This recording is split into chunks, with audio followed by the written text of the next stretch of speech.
Estados Unidos anunció que proporcionará casi 578 millones de dólares en asistencia humanitaria para que comunidades de acogida en la región puedan ayudar a cubrir las necesidades urgentes de los migrantes venezolanos y también de otras nacionalidades. De acuerdo con lo publicado en el portal oficial del Departamento de Estado de Estados Unidos, este nuevo compromiso se dio a conocer en la tercera reunión ministerial de la Declaración de Los Ángeles sobre migración y protección celebrada en Guatemala esta semana.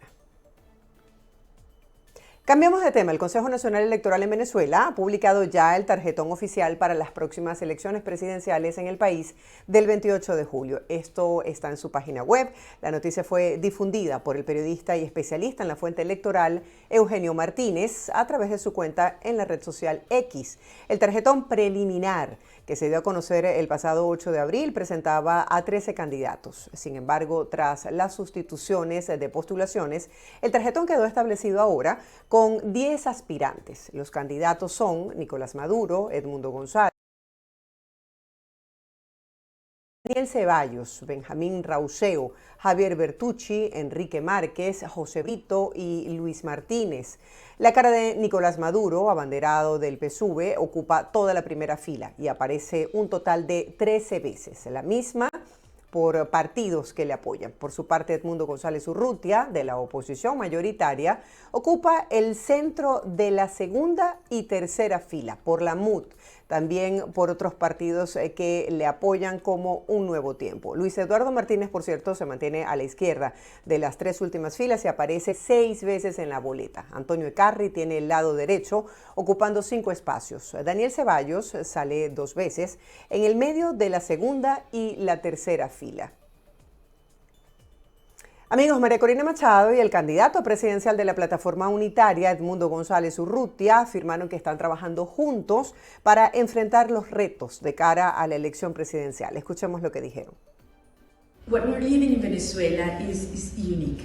I really want to convey to every single person that is listening to us that this goes beyond an electoral process. This has turned an existential fight, even a spiritual one. And that's why we're seeing people willing to do things they never thought they were capable of. And the strength that is growing day by day is huge. We are organizing thousands and thousands and thousands across the country. We're working together. We're conscious of the huge challenges we are facing. But I trust the Venezuelan people, and I know that we will prevail. What I'm perceiving from the people is enthusiastic to participate in the election day.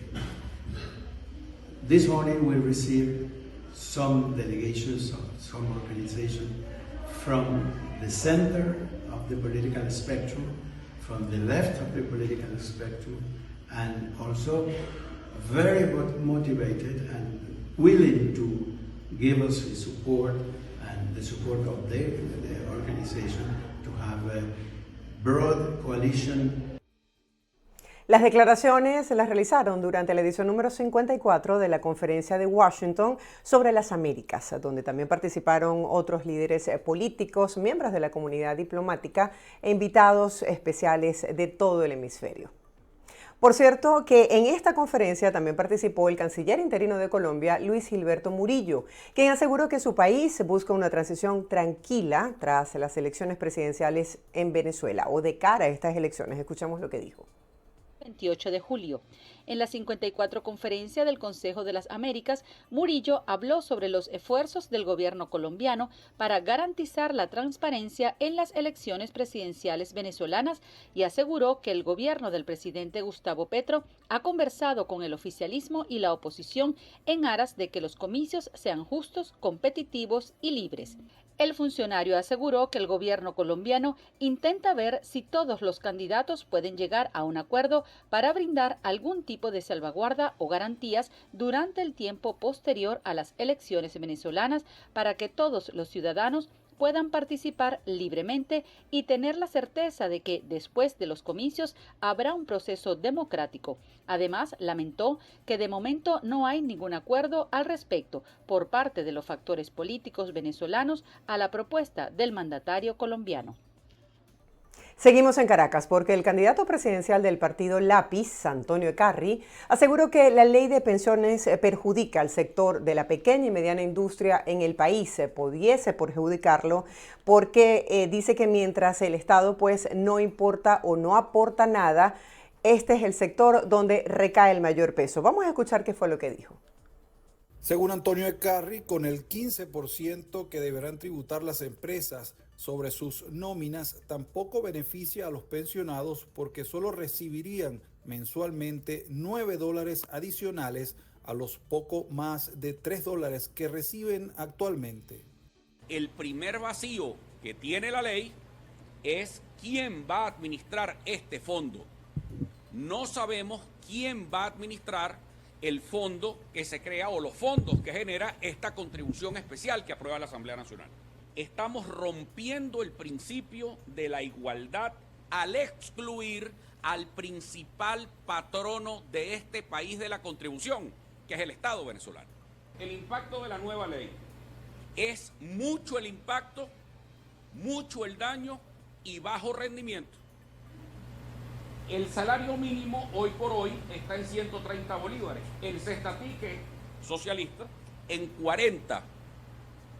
Pero adicionalmente el bono de guerra es el 90. Es decir, que para los efectos de esta ley, y esto es importante, a los efectos de esta ley se va a considerar como base de cálculo $130 mensuales para cada trabajador. Eso quiere decir que tú le vas a aplicar el 15%. Si usted tiene 2 empleados, el 15% de su nómina tiene que reportarla ahora al CENIAT. Para cada pensionado va a terminar siendo de $111. Que lo que corresponde realmente mensualmente, el incremento va a ser de $9 para cada pensionado. Eckarri aseguró que al país están entrando recursos de la producción petrolera que no están yendo a las manos de los venezolanos, en este caso de los pensionados. Ustedes están incrementando la producción de petróleo a 900.000 barriles de producción. Es decir, estamos estimando que van a entrar $4.000 millones en superávit por las licencias. Es decir, los empresarios y el sector privado de este país y los comerciantes y los emprendedores, porque no estoy hablando nada más de los empresarios, estoy hablando de los emprendedores, van a tener que asumir nuevas cargas fiscales. ¿Por qué? Por las sanciones, según la ley. Pero nadie va a recibir el beneficio de las licencias que significan excepción a las sanciones. El candidato presidencial por el partido Lápiz, Antonio Eckarri, manifestó que en Venezuela falta control y transparencia en el manejo de los fondos públicos y sobra impunidad en cuanto a quienes han administrado dichos recursos que ahora no están en las bóvedas del Estado. Desde Caracas, Fernando Tineo para BPI TV. Gracias, Fernando, por este reporte. Sobre este tema, el economista y profesor universitario Aaron Olmos aseveró que las medidas de la ley de pensiones son agresivas para el sector privado. Veamos por qué.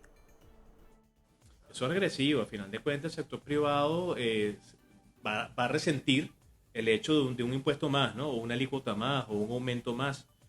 A final de cuentas, esto va en contra de la propia actividad del sector privado, que efectivamente, y es así, pues el representante de sus cámaras, de comercio, de industria, de actividad comercial, bueno, estarán dispuestos a conversar en alguna mesa de diálogo y negociación para entender cuál va a ser la alícuota que se va a aplicar.